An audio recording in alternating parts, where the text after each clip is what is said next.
Hello, I'm Dango Rose. Welcome to the Mountaineer Podcast, where everybody's listening. The Mountaineer brings you the latest news of the Peak to Peak region, in print, online, through our podcast, social media, and special publications.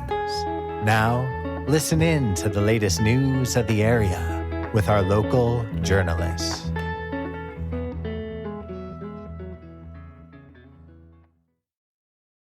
Everyone's favorite time of the year is coming to an end.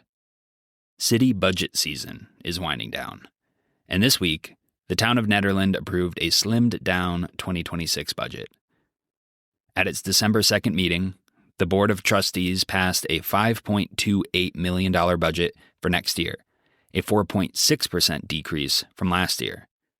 If you're a budget nerd, pick up this week's paper to read senior reporter Chris Kelly's rundown of the 2026 budget. Welcome to the Mountaineer Podcast. I'm Tyler Hickman. Today, we're heading up Fourmile Canyon with editor and reporter Shay Castle to hear about a hyperlocal, grassroots community Skillshare that's in the works, and how you can build one in your neighborhood too. But before we get to our main story, here are today's news bites.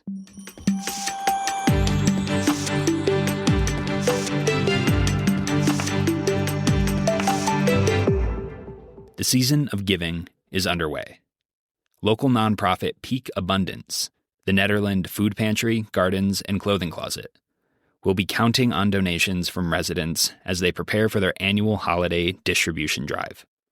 Over the next few weeks, the organization is collecting gifts, both toys and games for kids, and more practical items, like food and clothing, that they'll give to families in need at their December 13th event, running from 10 a.m. to 1 p.m. at the Nederland Community Center.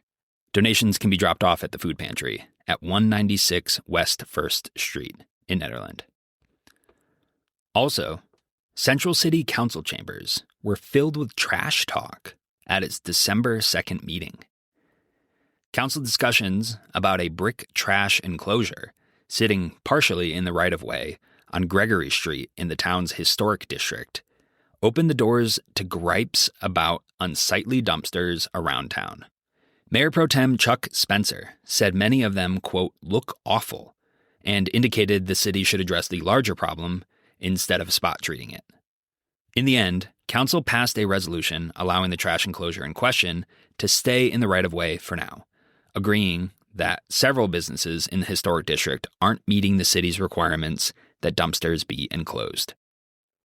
And finally, if you're still craving a few more bites of Thanksgiving spirit, this week's paper is stuffed with photos from last week's Peak to Peak celebrations. Whether it's runners pounding the pavement in the Gilpin County Turkey Trot, or Coal Creek residents scarfing down mashed potatoes at the Coal Creek Canyon Improvement Association's free turkey dinner, there's plenty of visual snacks to feast your eyes on. That's it for today's News Bites.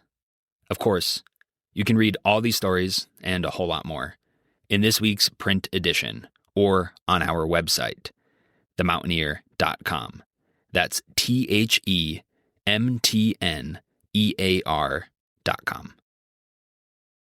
Now, if you've ever wanted to learn how to sharpen a knife like a professional chef, or if you're finally ready to understand music theory, or at least pretend like you understand it, you're going to want to stick around for our featured segment.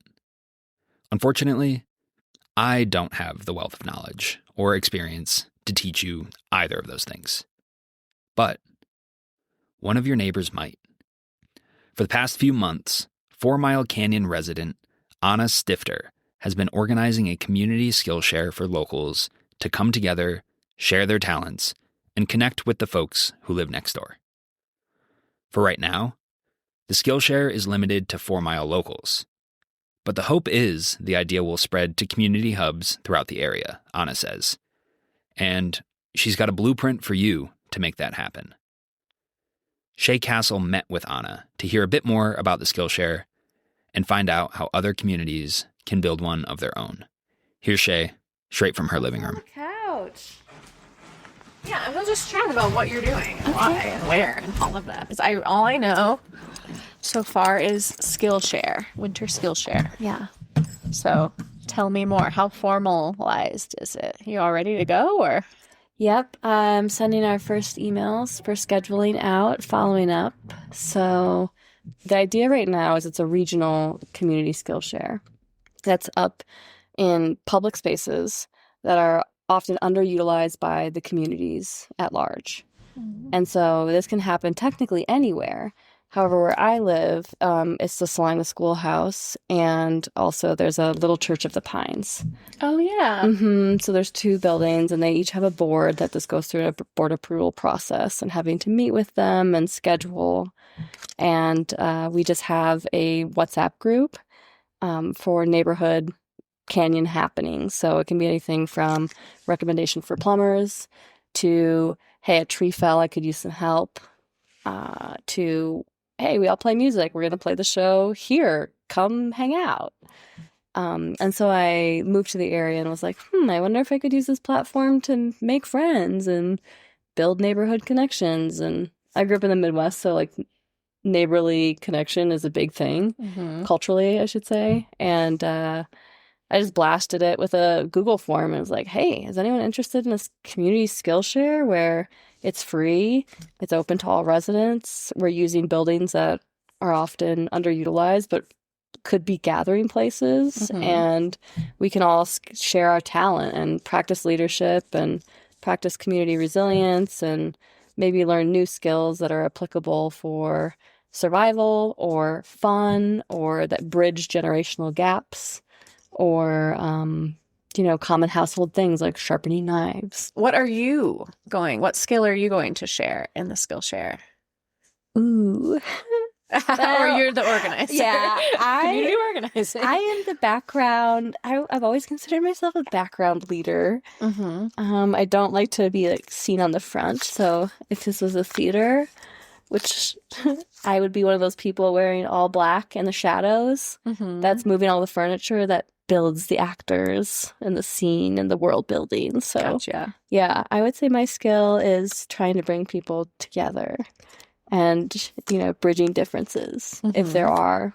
I mean, we all have differences, of course, but. So how do you have okay, this date, this person is teaching this. Is it that formalized yet? Is that still coming together? Yeah, so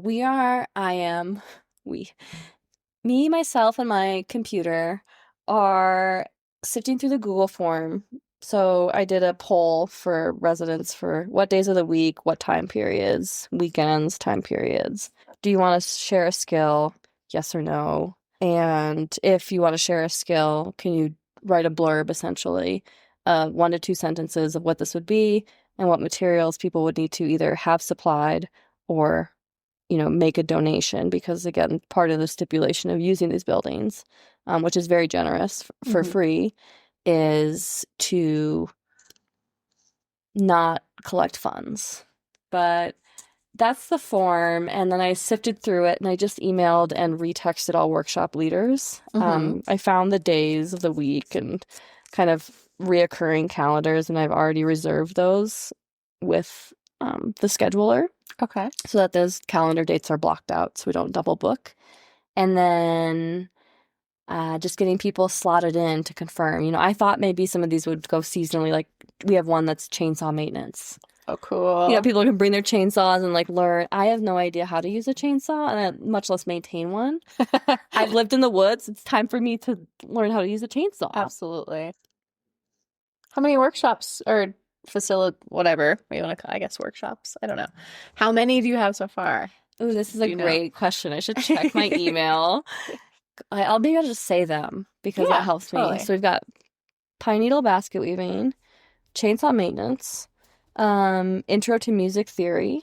Ooh. We've got inoculating your own logs with mushroom spores, and we potentially have botanical drawing, but we're waiting to see back if the materials, work out and are accessible. Again, ideally under $20. We don't want this to be cost prohibitive for folks. Yeah. Definitely looking for someone to teach about listservs and kind of bridging generational technological gaps. Okay. Is something that I think would bring more people out that aren't just, our age. We've got an ecology-based nature therapy experiencing workshop proposed from someone that just got their master's degree.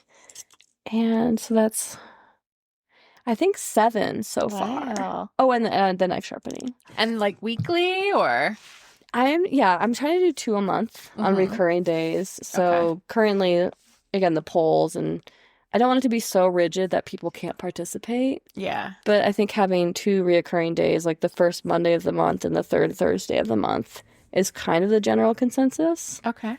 And then obviously with wiggle room, people celebrate holidays or travel schedules or are artisans, and this is their busy season. Yeah. I'd rather have you come and exercise your leadership, public speaking, and meet people, or maybe they already know people and invite your friends, than not have it happen. So, do you have a sense of how many people will participate from the organizing? So I was chatting with some of the board ladies. They're amazing and have lived up there for upwards of 20 years. And, they were talking about some of the events that they did. Like, they historically did a film event once a month. I asked them, I was like, well, what's the capacity of the buildings? Like, you're not going to reach capacity with these things. Like, we never do. Okay. So don't aim for that. And I was like, well, I'm, 2 people show up. I feel like this is successful. We'll still have fun. But probably around the order of like 10 to 25 people per workshop. Okay. I know it's quite a range, but again, it depends on weather, accessibility, and they said on average for their events that they've done over the years, it's been about 15 people that show up. Okay, cool. So let's clarify on the record that like technically open to all people, only people in the group chat and on the listserv. What's the... Oh, great question. So the idea is it's people that like live in and adjacent to Fourmile Canyon. Gotcha. However, if we do decide to open it up, this is something I'd like to run by the board too. I think then it would have to be something where there's a entrance fee. That's one thing that would have to kind of shift to make it more open to the public. Yeah. Or to change locations to make it more inclusive and larger. To just have like rotating or a larger centralized location that people would just know to go to. Yeah. And so that's also an open invitation if there are places that are like, we would love to host this type of thing on a recurring basis and, help gain an audience. It's like, great, let's do it. So more on that line, but on a specific question. If I'm a resident of Fourmile Canyon and I'm not in the WhatsApp group, but I read this in the Mountaineer, can I come? Okay. Gotcha. Absolutely. Gotcha. Because the WhatsApp group, not everyone knows about it. I just got on it because my neighbor was like, hey, are you in this thing? And I was like, what? Like, you should be in this thing. And I was like, okay, well, great. I'm on my phone like everyone else all the time. Yeah. So count me in, coach. It's your hope that people will start these in their own communities, Yeah. correct? Yeah. What's the, start your own Skillshare starter kit? So first, step 1, know your neighbors. Figure out a way to reach your neighbors. And also go talk to your neighbors as well. Like, catch the vibe. What are people interested in? What do people like? Are they all antisocial and like, leave me alone? Or are they like, yeah, actually, it kind of sounds nice once in a while? Step 2, find a central hub that's used or unused and holds opportunity. It has to be cozy. It has to have some amenities, right? Like, we all need a bathroom and something to wash our hands, and ideally a heater or wood stove or something. Yeah. And get the contact information of said people. Set up a meeting with those said people. Figure out what the restrictions are for use of space and what's respectful. And also, I think getting to know the history of a building is really important too. Using a church is an interesting thing depending on who you are and what you believe in, and does this have a denomination? Is there a history of exclusion or inclusion? Right? Because those sort of backgrounds can change the type of audience that you're pulling in, and like the safety, the feeling of safety and the feeling of togetherness. And then ask your neighbors, like, hey, I think you guys are all talented. Would you like to offer that information up? And then kind of just be yourself about it and say why it's important to you and why it could be important to them. So try to gain a little momentum and start organizing. So for me, I love Excel spreadsheets. So I'll put everything on a spreadsheet, and then you can have a built-in calendar with that, so the interface. And then you just have to really either make a flyer that's catchy, so you just blast it every time, or send a lot of reminders. Like, you almost have to be obnoxious. You're like, by the way, this is happening. Hey, I sent that form link.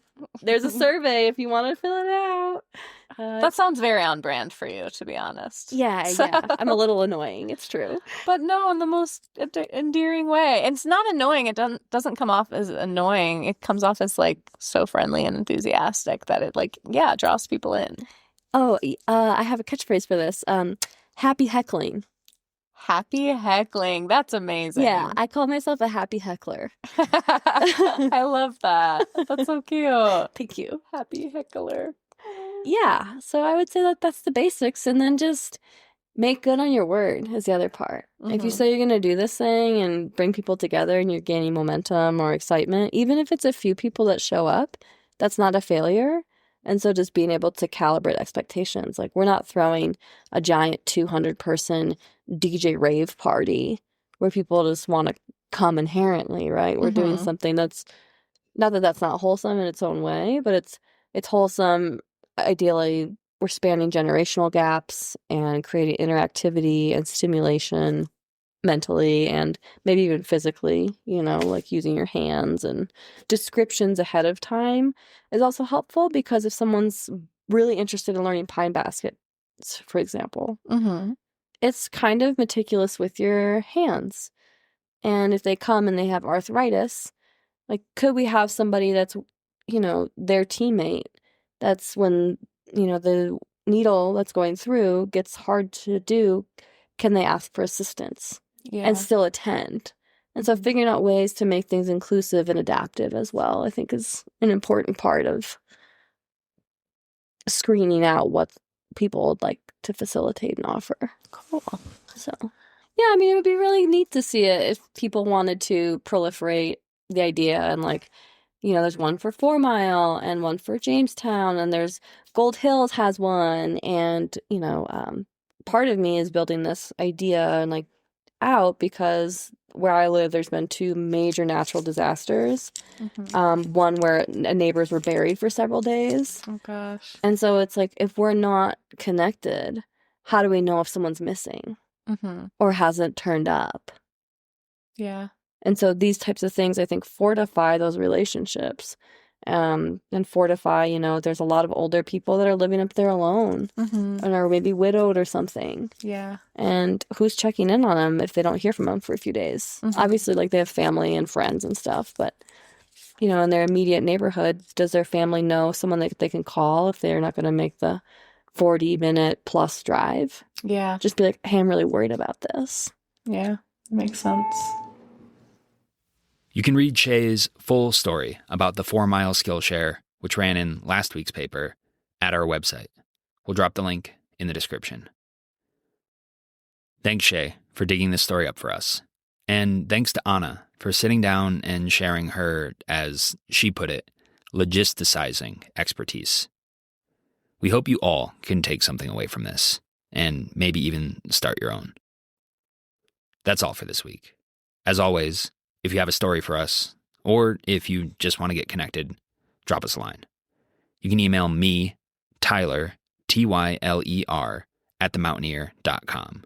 That's TheMounTaineer.com.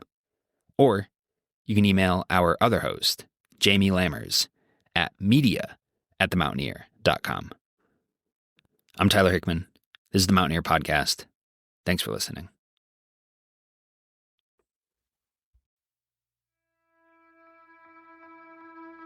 And that's it for our show. Subscribe online to get more access to more news, weekly updates to our community calendar, and a link to our YouTube channel by visiting themountaineer.com. Be sure to use the coupon code PODCAST when subscribing for a 10% discount, only available to our listeners. If you are in the local Peak to Peak area, be sure to pick up a print edition of The Mountaineer at a local business. I'm Dango Rose. Thank you for listening.